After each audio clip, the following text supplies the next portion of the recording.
Hello, everybody. This is Noah and John, and we are from Urban Digs. And Johnny, we are talking Manhattan today, and we got our great dear friend Nikki Beauchamp from Engel Völkers joining us. I always love myself some Nikki. She always has some great wisdom that I think all agents can benefit from. Always tells it like it is, and you know, Nikki, you're always plugged into all of the changes and the social media, everything that you need to do as an agent to adapt to a changing technological world around you, social world around you. You just seem to master it. So thank you for coming here today. I love you. And I'm going to start out with a question, Nikki, right off the bat. Please tell everyone what's going on in the markets today. Gosh, that's always the question I feel that we all dread. And there's so much fear and uncertainty based on what people read about the Fed, what they see. They see the national numbers and it says, oh, it's going to be down, 20, 25%. And we always have to dial it back and remind people that real estate is very, very local. What's going on here is very different than the rest of the country. And then drill down into the reasons why. And, for my clients, I think for everybody, you always have to understand how all of the pieces are fitting together and then look at your individual client and figure out what is it that they need to do. If I have a client who says to me, look, I have been on the sidelines, but I really want to get settled and buy something. And I want to be able to be closed by like spring or, March. That literally means we need to be out there looking right now, especially with the craziness in the co-op market. So we need to look right now. We need to take a look at your parameters, take a look at the pricing, take a look at the differences in price reductions, try to identify the properties once we see them. Okay, which ones are you most interested? Why are you most, is it price? Is it condition? And then try to come up with a literal strategy. And it takes that time of understanding each individual is its own ecosystem. We can't just blanket say to people that everybody wants to buy or it's the right time for everyone. Mm-hmm. Like that's never true literally in any market. Right. And there's so much here that I'm looking to unpack. And before I actually get to like the meaningful questions, I just want to back up because I think you said something very interesting. And I think it bears repeating, which is a lot of us in the industry take these things for granted, but timeline is one that we all know what those timelines are. But I'm curious, Nikki, when you're dealing with a lot of buyers, and I'm curious, would you say the level of naivete of buyers is still sort of kind of pretty high when it comes to the timelines? They don't quite understand that, hey, listen, I'm looking to buy a co-op and I want to close in January. It's like, well, it's not, even if you buy cash, it's not necessarily going to happen because it's the holidays, you got the board meetings, you got all of these things. I'm curious, is there any movement on that front? I mean, it's funny because last year, November of last year, I had a buyer who came to New York and the buyer wanted to find something. Remember when we thought the international buyers were all going to be showing up like that first full week of November? So she timed her arrival to New York to shop for the very beginning of November. It was a cash transaction. We were in contract by mid-November. We closed, I think, at the end of February. Right, exactly. So, and people don't really understand how long it can take to negotiate, how long it can take. Your attorney's doing due diligence. I think attorneys, especially now, post-COVID, that has been one benefit of the post-COVID world, I think, or whatever world we're in, that timeline can be compressed, but all of the other things can still take a very long time. Never mind the actual, yeoman gargantuan project of putting together a board package. And that deal I mentioned, literally the biggest board package I think I've ever done in my life. There were like 20,000 pieces of paper. Yeah, I know. And it's like there's like a missing patch of forest somewhere.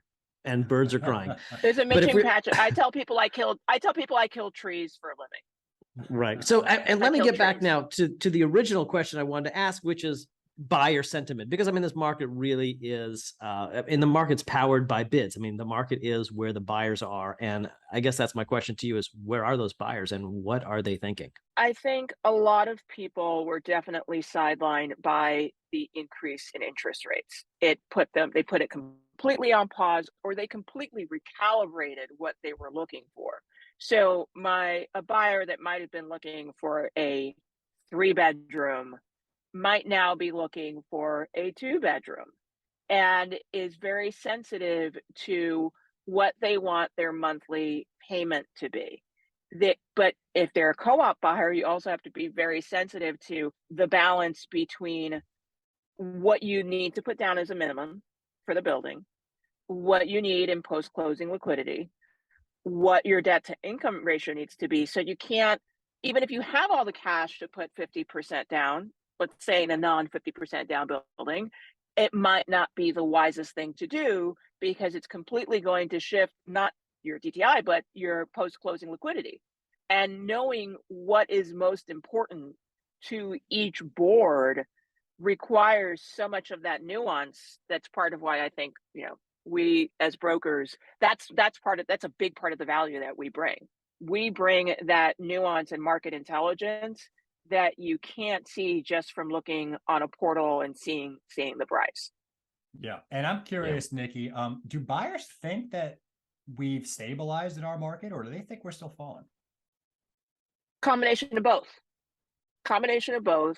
And that's really where you have to dial down into the sort of niche submarkets, neighborhood by neighborhood, building by building, and examine those trends.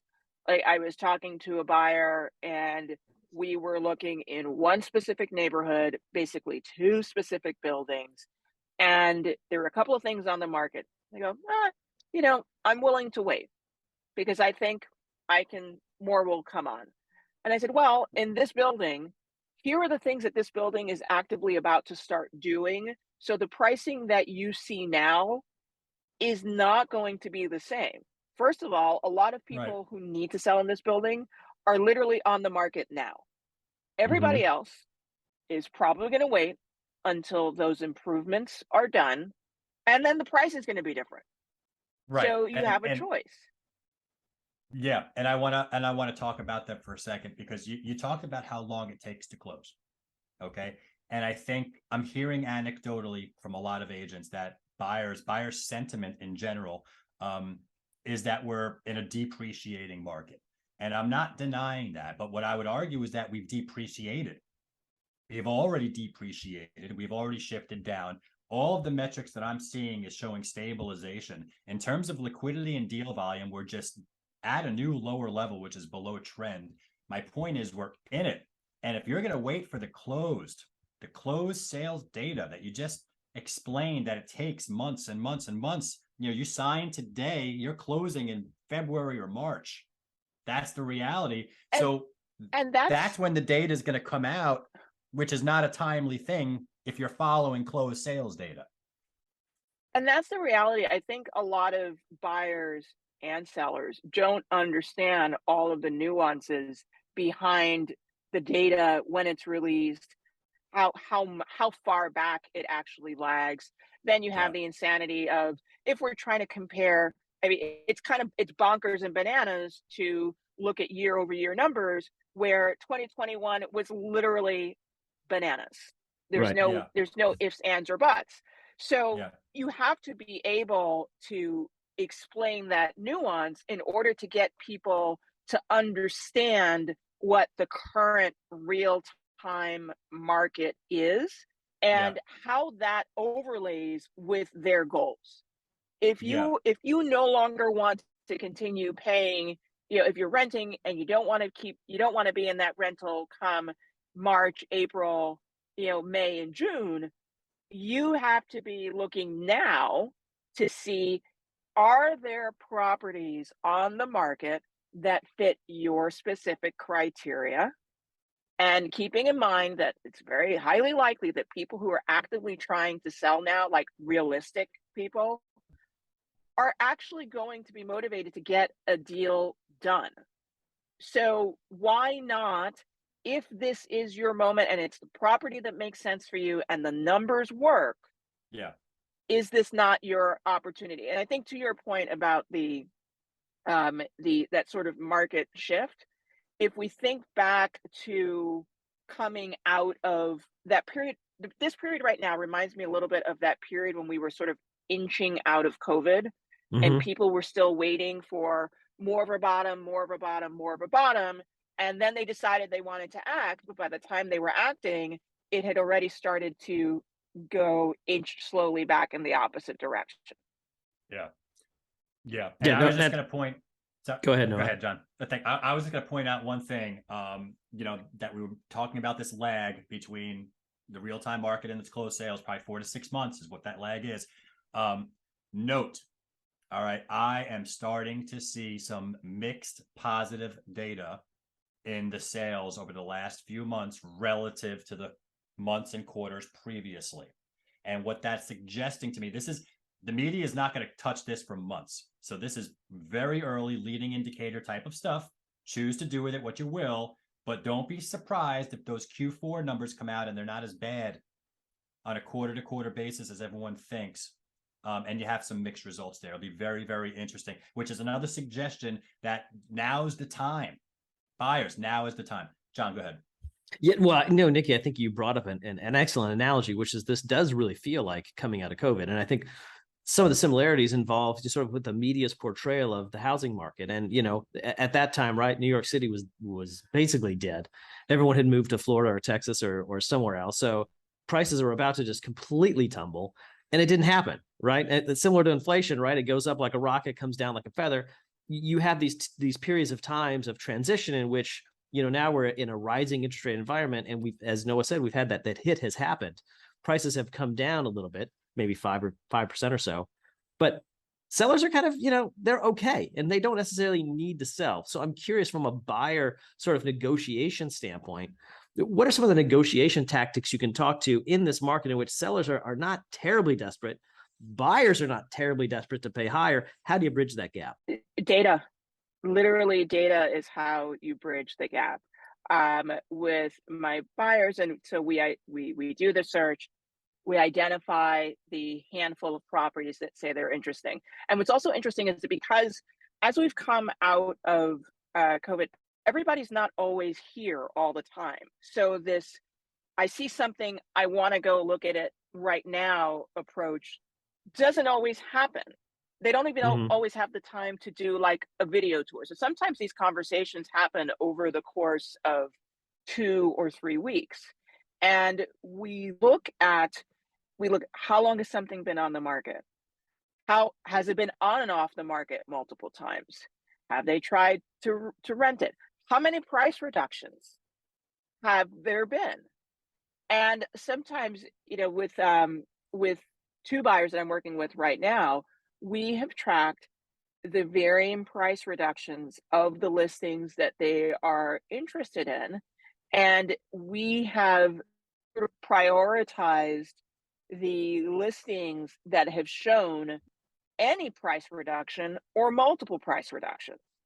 And if we've seen something, and the number of things that we've seen on the market that have been on the market for months with zero price reduction, and which causes my buyers to go, we think we want to see that, but how motivated is this seller potentially?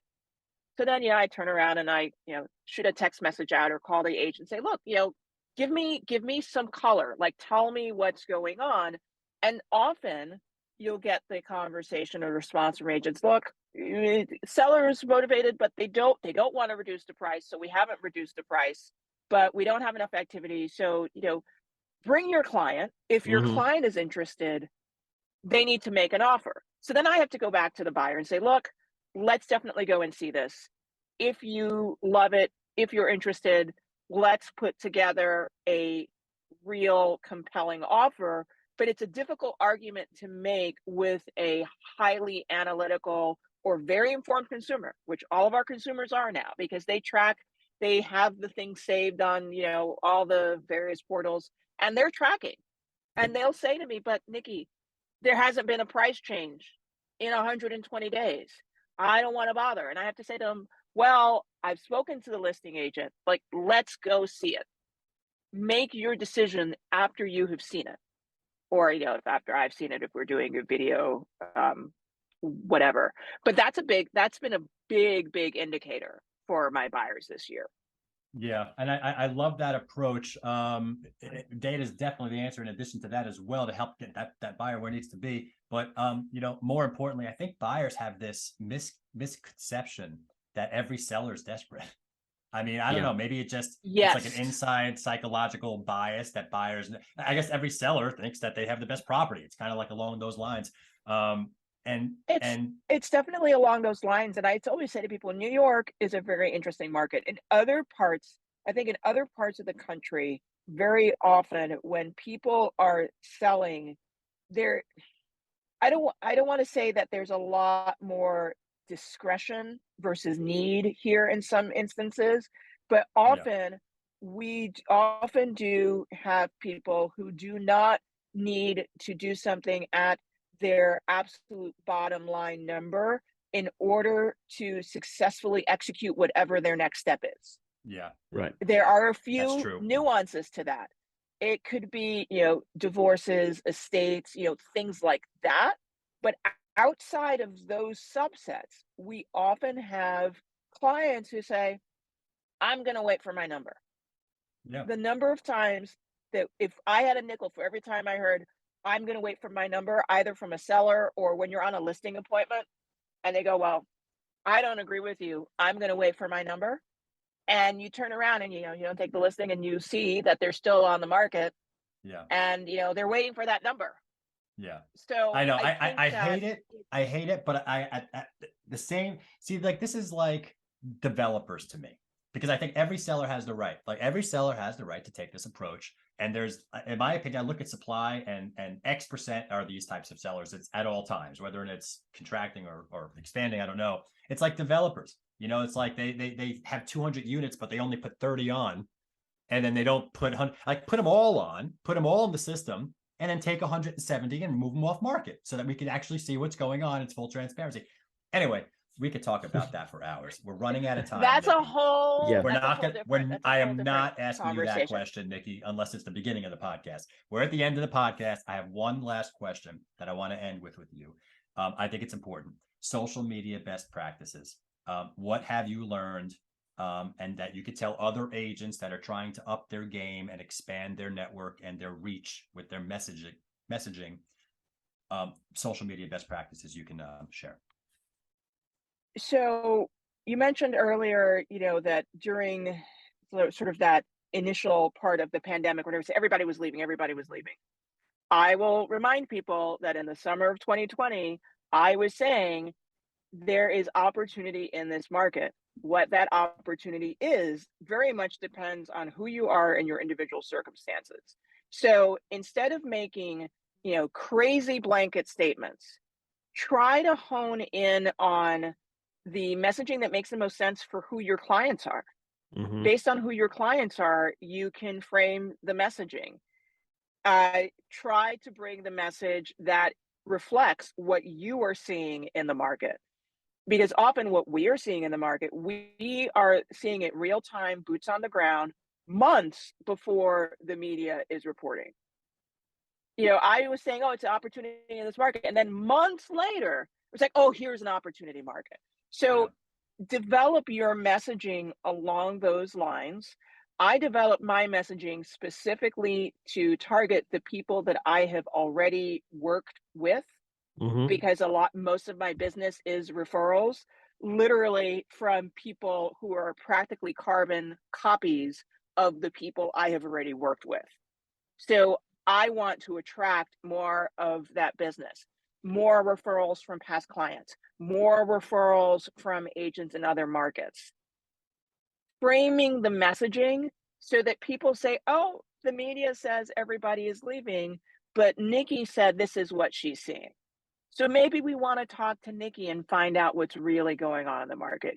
You want people to talk to you, to engage them in conversation, so you have the opportunity to frame the data that you have for that individual's specific needs. And I think that is what people should really be focused on. Because I will tell you that when I was locked in my house at the beginning of the pandemic, that is literally what I was doing on a daily basis. Sometimes I was ranting and raving about it. Other days I was cranky. Some days, my moods go all over the place. But you know what? I had a pretty good 2021. And all of that came from the seeds that were planted literally during the pandemic, while we were locked down, during those months. And I'm doing the same thing now. And that is already will project for a reasonable 2020. Is 2023 going to be like crazy?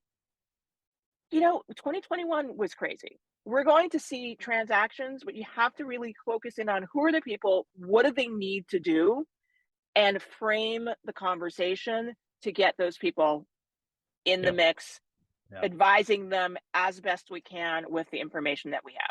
I love it. Seed it now and harvest that yield later on. And you're in a slowdown market. It's not as transactional as it used to be. You got to get those buyers. You got to get those buyers. And this is the perfect opportunity to look back at the year, reframe your messaging, do that planning, plan out your newsletters, your social media posts, plan out your mailers, like do that stuff now. Like there's always something to do in your business. I love it. Always something to do. Good stuff. Nikki Beauchamp, thank you so much from Engel Völkers. You just give out great advice and just great boots on the ground insights that I love hearing. So the devil is in the details. That's true. I love that. That's true.